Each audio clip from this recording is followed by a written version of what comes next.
ମୁଁ ବର୍ତ୍ତମାନ ଖିଚିଙ୍ଗରେ ଅଛି ଯୋଉଠୁ ଆମର ଶନି ମୂର୍ତ୍ତି ଯାଉଛନ୍ତି ଆମ ମନ୍ଦିରକୁ।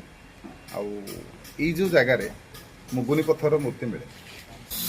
ସବୁ ଦେଖନ୍ତୁ କେତେ ସୁନ୍ଦର ସବୁ ମୂର୍ତ୍ତି ସବୁ ସେମାନେ ତିଆରି କରିକି ରଖିଛନ୍ତି। ପ୍ରତ୍ୟେକ ସବୁ ଭଗବାନଙ୍କର ଅଛି, ଗଣେଶଙ୍କର ଅଛି, ସେପଟେ ଶିବଲିଙ୍ଗ ସେପଟେ ଅଛି, ବୃଷଭ ଅଛନ୍ତି। ଆଉ ଯୋଉଟା ଆପଣଙ୍କର ଦରକାର ବି ସେମାନେ ସାଙ୍ଗେ ସାଙ୍ଗେ ବନେଇଦେବେ କିଛି ଦିନ ଭିତରେ ଅର୍ଡ଼ର କରିକି।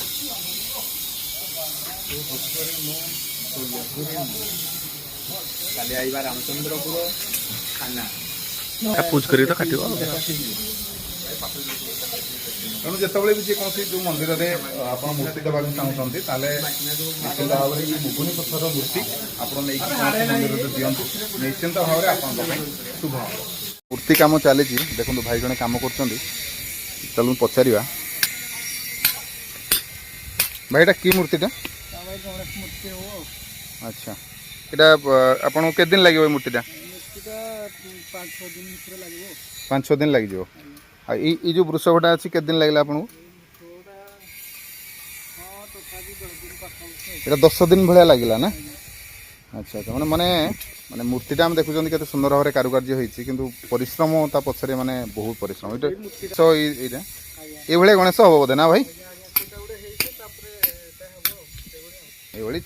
ଏଇଭଳିଆ ହିଁ ମୂର୍ତ୍ତିଟା ଭାଇ ତିଆରି କରୁଛନ୍ତି। ବହୁତ ଗୁଡ଼ିଏ ମୂର୍ତ୍ତି ବି ଏଠି ପଡ଼ିଛି, ଦେଖନ୍ତୁ ଏଠି ମୂର୍ତ୍ତି ସବୁ କାମ ଚାଲିଛି। ତ ଆମର ବି ଯେଉଁ ଶନିଙ୍କ ମୂର୍ତ୍ତି ପାଇଁ ଆସିଥିଲୁ ଏଇଠି ଅର୍ଡ଼ର ଦିଆଯାଇଥିଲା, ତ ଆମର ବି ସେ ଗାଡ଼ିରେ ଲୋଡ଼୍ ଚାଲିଛି। ଏଠି ଆମ ପିଲାମାନେ ସବୁ ଲୋଡ଼୍ କରୁଛନ୍ତି। ଆଉ ବହୁତ ବଢ଼ିଆ, ସବୁ ଖାଲି ପଥରର ସବୁ ଗଦା ହେଇଛି, ଦେଖର ସବୁ ଗଦା ହେଇଛି, ପଥର ଗଦା ହେଇଛି। ମୂର୍ତ୍ତି ସବୁ ତିଆରି ହେଉଛି, ସବୁ ଜାଗାରେ ଖାଲି ଟୋଟାଲ୍ ମୂର୍ତ୍ତି ହିଁ ତିଆରି ହେଉଛି। ଖିଚିଙ୍ଗ ଜାଗା ହେଉଛି ଖିଚିଙ୍ଗ, କିନ୍ତୁ ଏ ହେଉଛି କେସନା ଗାଁ। ଏ ଗାଁରେ ଏସବୁ ମୂର୍ତ୍ତି କାମ ହେଉଛି। ଆଉ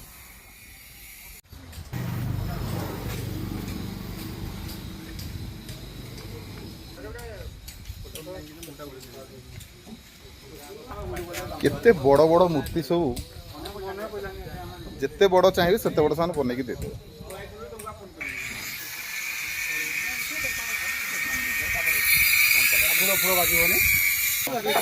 ଆମର ଯେଉଁ ମୂର୍ତ୍ତିଟା ଯାଉଛି ଲୋଡ୍ ଚାଲିଛି,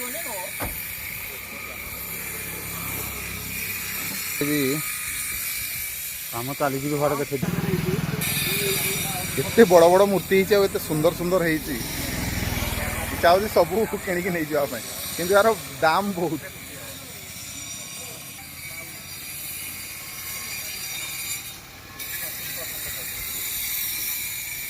ଆମ ମୂର୍ତ୍ତି ପୁରା ଏଇନା ଲୋଡ୍ ହେଇଗଲା, ପୁରା ରେଡ଼ି ଯିବା ପାଇଁ, ପୁରା ରେଡ଼ି। ଗାଡ଼ିରେ ଲୋଡ୍ ହେଇଗଲା। ଆମର ଗୋଟେ ଶନିଙ୍କର ମୂର୍ତ୍ତି ଆଉ ଗୋଟେ କାଉଟିଏ ଯିବ।